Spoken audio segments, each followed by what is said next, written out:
নমস্কাৰ সকলোকে আজি মই বনাম মটৰ পনীৰ তাৰ কাৰণে আমাক কি ইনগ্ৰেডিয়েন্টছ লাগিব এইকেইটা আমি চাই লওঁ তো মই ইয়াতে লৈছোঁ পনীৰ মটৰ বইলড আলু পিঁয়াজ কেঁচা জলকীয়া আদা নহৰু পেষ্ট বিলাহী পেষ্ট তেজপাত ইলাইচি দালচিনি লং আৰু ইয়াতে লৈছোঁ ৰঙা জলকীয়া গুড়ি ধনিয়া গুড়ি হালধি গুড়ি জিৰা গুড়ি আৰু অলপমান গৰম মছলা এইফালে মই লৈছোঁ অলপমান ফ্ৰেছ মিল্ক ক্ৰীম এতিয়া বনাও আহক তো প্ৰথমতে মই কেৰাহীটোত অলপমান মিঠাতেল দি দিছোঁ তাৰপিছত মই ইয়াতে পনীৰকেইটা অলপ সময় ভাজি ল'ম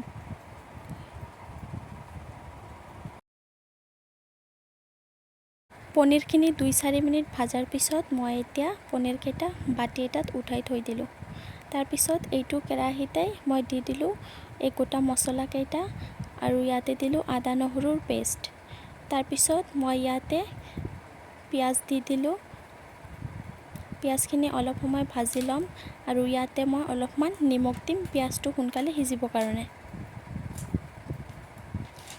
2-4 মিনিট পিঁয়াজটো এনেকৈ ভাজিম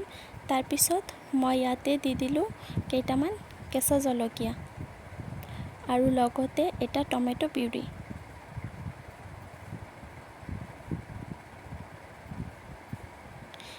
এইখিনি অলপ সময় ভাজাৰ পিছত মই ইয়াতে মছলাকেইটা দি দিলোঁ ৰঙা জলকীয়া গুড়ি হালধি গুড়ি জিৰা গুড়ি গৰম মছলা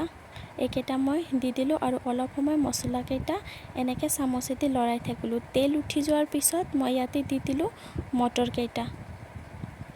আৰু মটৰকেইটা দিয়াৰ পিছত মই ইয়াতে আৰু অলপমান নিমখ দি দিম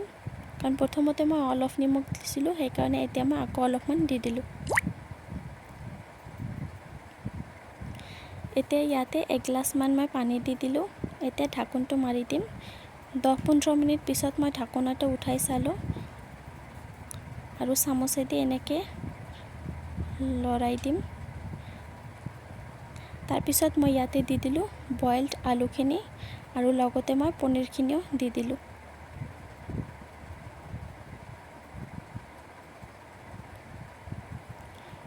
অলপ সময় এনেকৈ চামুচেদি লৰাৰ পিছত মই আকৌ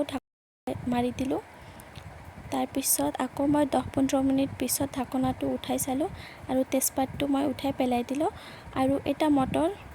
হাতেদি টিপি চালোঁ আমাৰ মটৰ সিজিছে নে নাই আমাৰ মটৰ সিজি গৈছে আৰু আমাৰ মটৰ পনীৰ ৰেডি হৈ গৈছে আৰু এতিয়া মই গাৰ্নিচিঙৰ কাৰণে ওপৰত দিছোঁ অলপমান ফ্ৰেছ মিল্ক ক্ৰীম ভিডিঅ'টো ভাল লাগিলে লাইক শ্বেয়াৰ এণ্ড ছাবস্ক্ৰাইব কৰিব থেংক ইউ